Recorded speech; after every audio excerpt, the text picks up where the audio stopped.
If your dog licks you, this is what they're trying to tell you.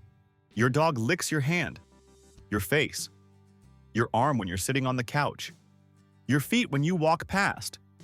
Sometimes it's warm and sweet and you lean into it.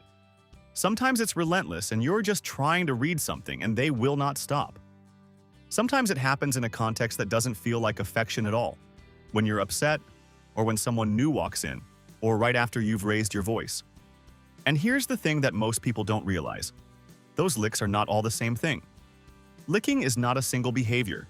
It's a category of communication, a wide, versatile category that dogs use to express affection, manage anxiety, seek attention, gather information, and navigate social situations. The same physical act, a tongue touching your skin, can carry completely different messages depending on when it happens, how it happens, and what the rest of the dog's body is doing while it happens. Miss that distinction, and you misread your dog every time. You think every lick is love, when some of them are stress. Or you think every lick is a demand, when some of them are the most genuine expression of affection your dog has available. Here is what your dog is actually trying to tell you, broken down by context, with everything you need to read it correctly. 1. The affection lick, what it looks like and why it means what it means. The lick most people recognize is this one. Your dog comes to you in a relaxed moment, their body loose, their tail moving in a slow and easy way, and they lick your hand or your face with a soft, deliberate touch. Maybe they come back and do it again. Maybe they follow it with a lean or a press of their head against you. This is the affection lick. And the reason it means what it seems to mean goes back a long way. Licking is one of the oldest social behaviors in canine development. Mothers lick their puppies from birth, to stimulate them, to clean them, to maintain physical connection. Puppies lick their mother's face in a behavior that originally had a functional purpose. In wild canids, puppies would lick the corners of adults' mouths to trigger regurgitation of food, the ancestral version of being fed. The gesture became, over evolutionary time, associated with closeness, with comfort, with the relationship between the cared for and the one who cares. Adult dogs carry this association forward. When one dog licks another in a relaxed mutual context, it's an affiliative signal. I am with you. I am comfortable enough with you to make this kind of contact. In the social language of the species, it signals trust and closeness.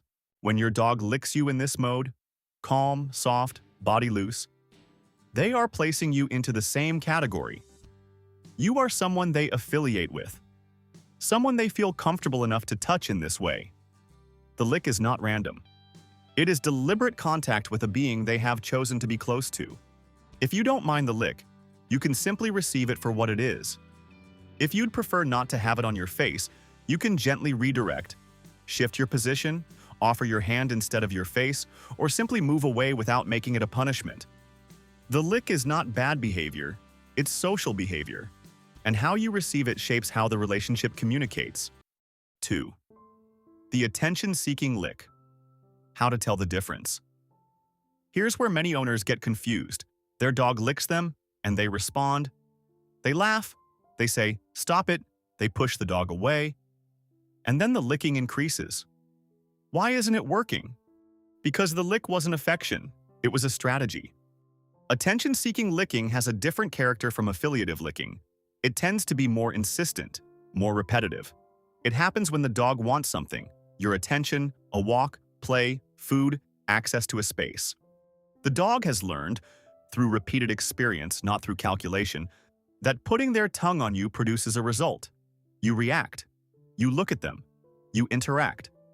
And from a dog's perspective, interaction of almost any kind, including being pushed away and told to stop, counts as a response.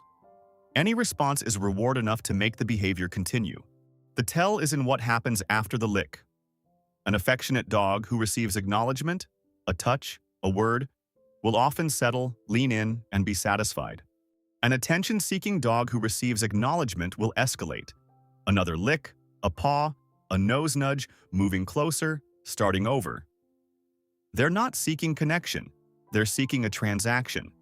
The solution to attention-seeking licking is counterintuitive. Remove your attention completely and immediately the moment the licking starts. Stand up. Turn away. Don't speak. Don't make eye contact. Don't engage in any way. Wait. The moment licking stops and the dog offers any other behavior, however brief, engage warmly with that behavior instead.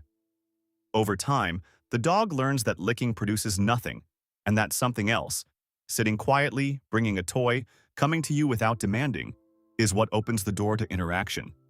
You are not punishing them. You are redirecting a learned pattern toward one that works better for both of you. 3. The stress lick, the one most owners miss entirely. This is the version that has the most practical importance and gets the least attention. Not every lick in your direction is about you, or about wanting something from you. Some licks are about how the dog is feeling, and what they're feeling is stress. When a dog is anxious, uncertain, or trying to navigate a socially complicated moment, they often lick. They lick their own lips, quick, repetitive flicks of the tongue that don't reach very far. They lick at the air. They lick at you.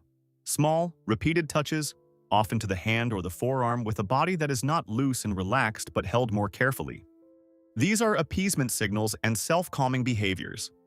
In dog social communication, lip licking is a recognized calming signal, a gesture that says, to other dogs and to humans who understand it, "I'm not a threat. I'm not comfortable right now. I would like this situation to become less intense." Dogs also use licking as a form of self-regulation. The repetitive action of licking can provide a small measure of physiological calming, similar to the way humans might fidget or tap their fingers when anxious. So when your dog licks you in a context that doesn't feel like a happy moment, when someone is arguing nearby, when a stranger has arrived, when you've just raised your voice, when they're at the vet, pay attention to the context and the body. If their muscles are held tight, if their tail is low or tucked, if they're licking in small, repetitive bursts rather than long, soft strokes, if they're also yawning or looking away, they're not being affectionate. They're managing stress. And the right response is not to pet them through it or flood them with more interaction, but to reduce the pressure. Give them space. Lower the energy in the room. Let them move away if they want to. The stress lick is your dog telling you something is too much. It's one of the quieter signals and it's consistently missed. Subscribe if this is changing how you read your dog's licking behavior, because the next context is one that catches almost every owner off guard. 4. The information gathering lick. Your dog is reading you with their mouth. Dogs experience the world through their nose and through their mouth in ways that are difficult for us to fully imagine. Their olfactory system collects information that we would never register. And licking is one of the ways they supplement what they smell with direct chemical contact. When your dog licks your hand after you've been cooking, they're tasting and analyzing the chemical traces of what you touched. When they lick your face after you've been crying, they may be responding partly to the salt in your tears, partly to the changed chemical signature of your stress response. When they lick your skin after exercise, they're collecting information about where you've been, what you've been doing, how your body is working, information that is present in your sweat in the form of compounds that are invisible to you but rich with data for them. This kind of licking often has a quality of investigation rather than affection. The dog licks once or twice, pauses, sniffs, licks again. They're not rushing to make as much contact as possible. They're sampling, processing. Their tongue is a supplementary sensory organ in these moments, delivering information to their brain that the nose alone can't quite complete. Understanding this type of licking explains a lot of behavior that owners sometimes misread. The dog who licks you immediately after you've come home from somewhere unfamiliar is reading where you've been. The one who licks your arms after you've petted a different dog is gathering information about who you've been with. The one who licks your face when you're upset is, at least in part, chemically reading the state you're in. You are, from their perspective, a text full of information, and licking is one of the ways they read you. 5. The obsessive lick, when the behavior signals something deeper. Normal licking, whether affectionate, attention-seeking, stress-related, or investigative, has a natural endpoint. It stops. The dog shifts to something else. Life moves on. When licking becomes truly compulsive, when a dog licks themselves or another person to a degree that is constant, that interrupts other activity, that persists regardless of context, that creates physical damage, the behavior has moved outside its normal range and is worth taking seriously. Dogs who lick one spot on their own body obsessively, often a paw, a leg, or a point on the belly, may be doing so in response to an underlying physical irritation or in response to chronic anxiety that has settled into a compulsive outlet. The licking itself creates additional irritation, which increases the urge to lick, which creates more irritation. A self-perpetuating loop that can result in open wounds, serious skin infections, and significant discomfort. Dogs who lick their owners compulsively, who cannot be redirected, who return immediately after any interruption, who seem driven to lick regardless of the social context, may be experiencing anxiety that has found this particular outlet. The behavior may be providing just enough sensory stimulation and self-calming effect to make it reinforcing, even if it isn't fully resolving the underlying anxiety. In both cases, the starting point is veterinary assessment. Rule out physical causes first, then address behavioral components with appropriate support, which may include enrichment, graduated desensitization, and in some cases, medication to reduce the baseline anxiety level enough to make behavioral modification accessible. Compulsive licking is not a training failure or a behavioral quirk to manage around. It's a signal that something needs attention. 6. What to do with all of this in practice? The practical takeaway from understanding all these different forms of licking is simple, but requires a small shift in how you watch your dog. When your dog licks you, before you respond, take 1 second to check the context. Is their body loose or held? Is the moment calm or tense? Is this the dog coming to you happily, or the dog managing something difficult? Is this a sustained, soft contact or a rapid, repetitive one? Affection lick, receive it warmly. Redirect gently if you prefer not to be licked on the face. Don't make it a conflict. Attention-seeking lick. Withdraw attention cleanly and immediately. Resume when the dog settles. Reward calm, patient behavior instead. Stress lick. Reduce pressure. Create space.